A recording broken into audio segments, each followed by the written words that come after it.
হতবাক নোয়াখালীর brand ambassador কাবিলা।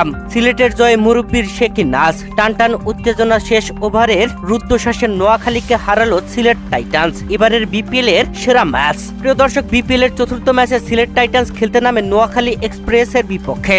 আর এই ম্যাচে নোয়াখালী এক্সপ্রেস আগে ব্যাটিং এসে মহিদুল ইসলাম অঙ্কনের 61 আর জাকের আলী অনিকের 29 রানের সুবাদে পুরো 20 ওভার খেলে 7 উইকেট হারিয়ে 143 রান করেন। সিলেট টাইটান্সের হয়ে অসাধারণ বোলিং খালেদ আহমেদের, তুলে নেন 4টি উইকেট। এছাড়া সাইম আইয়ুব নিয়েছেন 2টি, মোহাম্মদ আমির নিয়েছেন 1টি। নোয়াখালী এক্সপ্রেসের দেওয়া 144 রানের টার্গেটে ব্যাট করতে নেমে সিলেট টাইটান্স দুর্দান্ত ব্যাটিং। যদিও শুরুতেই সাইম আইয়ুব 0 রানে প্যাভিলিয়নে ফিরেছিলেন, এরপরে রনি তালুকদার 17 রানের মাথায় আউট হয়েছিলেন। পরপর 2টি উইকেটই তুলে নিয়েছিলেন হাসান মাহমুদ। হাসান মাহমুদের জোড়া উইকেটে উল্লাসে মারতে থাকা নোয়াখালী এক্সপ্রেস এরপরে সিলেট টাইটান্সের জাকির হাসানকে 34 রানের মাথায় আউট করেছিল। 3টি উইকেট নিয়ে দমে যায় নোয়াখালী এক্সপ্রেস।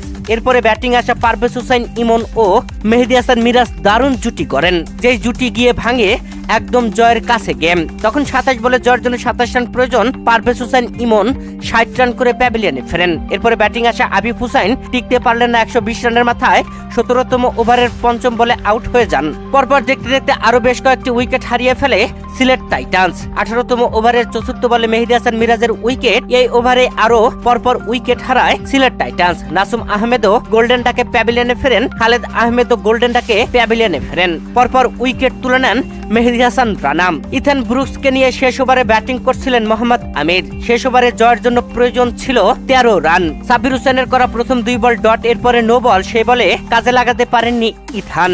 তবে ফ্রি হিট বলে ছক্কা ও তারপরের বলে 4-এর বাউন্ডারি মেরে দলটাকে যেন জিতিয়েই ফেলেছেন ইথান ব্রুকস। তবে পরে যখন 2 বলে 2 রান প্রয়োজন, 5ম বলে সিঙ্গেল নিতে গিয়ে পরে গিয়ে রান আউট হয়ে যান ইথান ব্রুকস। দুর্দান্ত ভাবে রান আউট করেন জাকের আলী অনেক। শেষ বলে জয়ের জন্য প্রয়োজন 2 রান, হাতে উইকেট মাত্র 1টি। তবে সাব্বির হোসেন পরের বল করতে গিয়ে হোয়াইট বল করলেন, ম্যাচটা ড্র হয়ে গেল। এরপরে শেষ বলে সালমান ইরশাদ ব্যাট চালালেও ব্যাটে লাগেনি, তবে দৌড়ে 1 রান নেন। এলবির জোরালো আবেদন, আম্পায়ার সারা দেননি। রিভিউ নিলে স্পষ্ট দেখা যায় স্টাম্প মিস করে ফেলেছে, নট আউট ঘোষণা করেন আম্পায়ার। আর সিলেট টাইটান্স একদম শেষ বলে এসে মাত্র 1 উইকেটের জয় তুলে নেয়। শেষ ওভারে যখন ইথান ব্রুকস পরপর 2টি বাউন্ডারি হাঁকান, তখন সিলেট টাইটান্সের মালিক রীতিমতো উল্লাসে মেতে ওঠেন, নাচতে থাকেন ডাগ আউটে। মেহেদী হাসান মিরাজেরও সেলিব্রেশন ছিল অন্যরকম। তবে হতবাক ছিল নোয়াখালী এক্সপ্রেসের ব্র্যান্ড অ্যাম্বাসেডর জিয়াউল হক পলাশ ওরফে কাবিলা।